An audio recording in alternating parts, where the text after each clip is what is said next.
Social work is an extremely broad yet underrated field.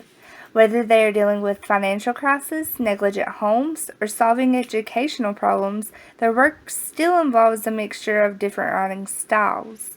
These writing styles include professional and personal evaluations. Although there are many kinds of writing styles involved with social work, the two most important are ethnographic papers and case studies. Ethnographic papers are not something that most people are familiar with, at least not the term.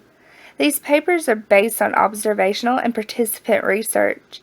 Ethnographic paper research answers several questions like what happened, why, and what does it mean? Ethnographic paper is basically a fancy way of saying field research. An example of this would be observing a negligent home. After observing the home and taking notes, a social worker would then use the information that they gathered to answer what happened, why, and what does it mean. Eventually, all of this information will lead to some type of a solution, which is where a case study comes into play. The second type of writing style would be case studies.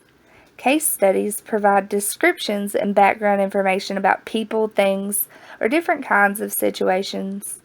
They describe situations or issues presently occurring using scholarly research and evidence to figure out solutions. All of this eventually creates a treatment plan for clients.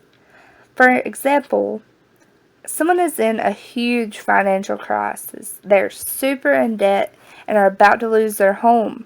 Somehow, some way, these people need to figure out a way to get out of debt.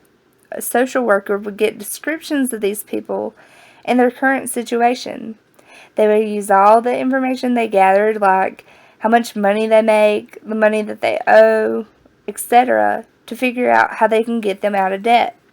After they have all this information, they would then sit down with the client and plan out a way to pay off their debt in a reasonable time so that they don't lose anything.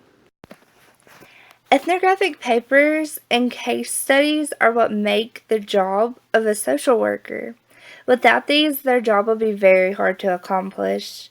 Thank you for watching.